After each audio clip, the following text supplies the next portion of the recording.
Finding Nemo. 71% of the Earth's surface is covered by water.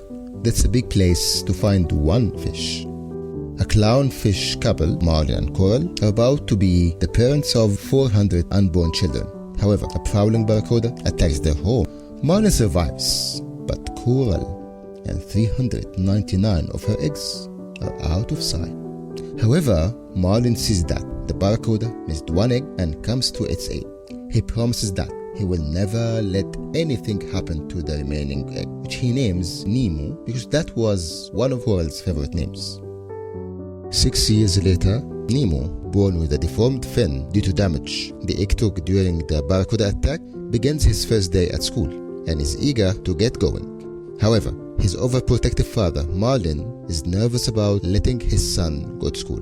After Marlin sends Nemo off to class with his teacher, Mr. Ray, the stingray, he goes to check on Nemo and catches him about to swim out into open water. The two of them argue in front of Nemo's classmates, and Nemo, grumpy with his father, swims away into the open water.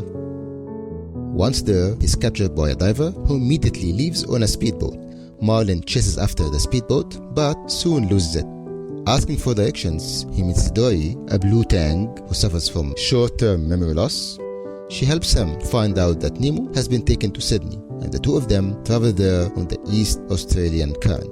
During their time together, Dory teaches Marlin to be more careful. Meanwhile, Nemo is placed in a fish tank in a dentist's office. He discovers that he's to be the present of the dentist's niece Darla, a serial fish killer according to the other fish in the tank, as she has no idea on how to properly care for fish, leading to them quickly dying under her care. Jill, one of the fish in the tank, proposes an escape plan involving Nemo jamming the filter in the tank, which Nemo attempts but initially fails at. Meanwhile, Marlin and Dory ate fish-friendly sharks who had sworn never to eat a fellow fish, and they adopt Marlin and Dory as buddies. Later, Marlin notices the main clue as to Nemo's whereabouts in a mask, but when he and Dory fight over how to read it, it hits her nose, causing a small nose bleed, which proves a shark accidentally sniffs, causing him to go wild. His shark friends try to restrain him as the two fish trying to escape, but an accidental torpedo launch causes every depth charge nearby to explode. Later on, while Marlin and Dory are sleeping, the sub they are on is about to tumble down in the depths, as well as the mask. The two fish follow it down as the darkness overtakes them. Dory's forgetfulness causes her to think Marlin is her conscience before they see a light, but it turns out to be a lure from an anglerfish.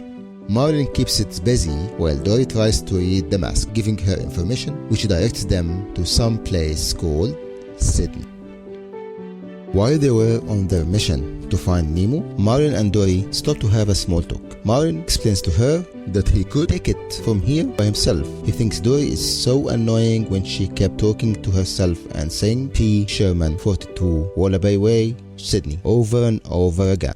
When Marlin says he doesn't want Dory with him, Dory starts crying and says Marlin doesn't like her. Marlin says that he does, but to make things worse, he says it's a complicated emotion. A school of moonfish tells Marlin and Dory to take the East Australian current to Sydney, but advises Dory to go through the trench, but she forgets. Marlin's paranoia of the trench has them swim above it, only to find a school of jellyfish above it. Luckily, the tops of the jellyfish do not sting, so they treated it like a game. But Dory fails to get out, having been stung repeatedly. Marlin manages to get her out before passing out. He later works with a legion of sea turtles on the East Australian current. When he catches Dory still dead, he feels bad for leading her over instead of through the trench. However, she makes a full recovery also. After getting near their destination, they accidentally got swallowed by a whale. When Marlin fails to break out once again, Dory swims down to him and says the same 8 words she said when she first met Marlin. While refusing that rudely but sadly, Marlin tells his promise to Nemo on Dory. She explains that Marlin can never let anything happen to Nemo, this being what should have happened to Marlin to protect his son. He sighs sadly. While inside, Dory tries to talk to the whale, and the whale tells them to let go as he sprouts them out. The tale travels faster than Marlin by way of gossip among the sea creatures, and eventually Nemo hears it from Nigel, a brown pelican who occasionally comes to visit the fish in the tank. Upon hearing all of his dad's adventures, Nemo is inspired to attempt to jam the filter again. This time, he is successful. The tank begins to get really dirty. At this point, in Jill's plan, they tend to take the fish out of the tank and into small plastic bags. The fish would then roll out the window onto an awning across the street and into the conventionally situated harbor. However, the dentist installs a laser filter which cleans the tank while the fish are sleeping. Marlin and Dory are then swallowed by a Gerald until Nigel makes Gerald cuffs them up. The two fish meet Nigel, who agrees to take them to the dentist's office. While they are en route, the dentist puts Nemo in a bag to give it to his niece. But Nemo gets the idea to pretend to be dead so that the dentist will flush him down the potty, which will take Nemo to the ocean. Marlin, Dory and Nigel arrive at the office and are horrified to see Nemo dead. Jill saves Nemo from getting thrown in the trash can instead of the potty and helps Nemo escape the dentist's sink.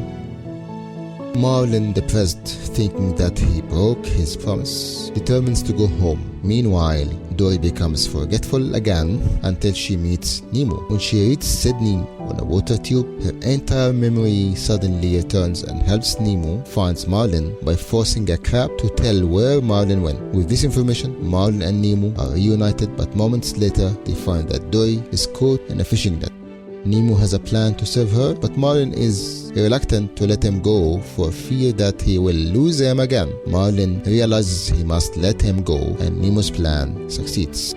After their adventure, Marlin is now not nearly overprotective of his son, knowing he can look after himself. Dory also spends a lot of time with the two, and she accompanies Marlin as he takes Nemo to school. As an epilogue, the fish in the dentist's fish tank is shown to succeed after a fashion in their last escape attempt after sabotaging the filter. However, they are still in their plastic bags, floating in the water.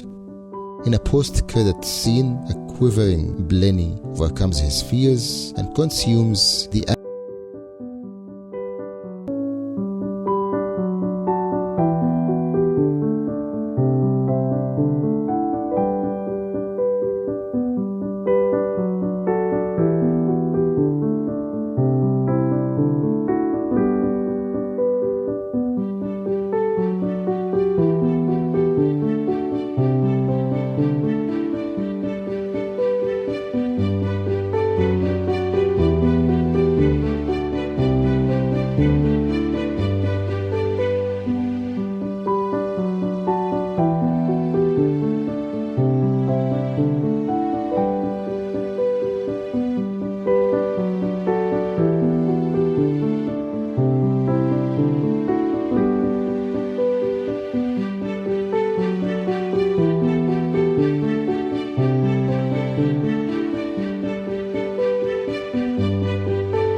please subscribe,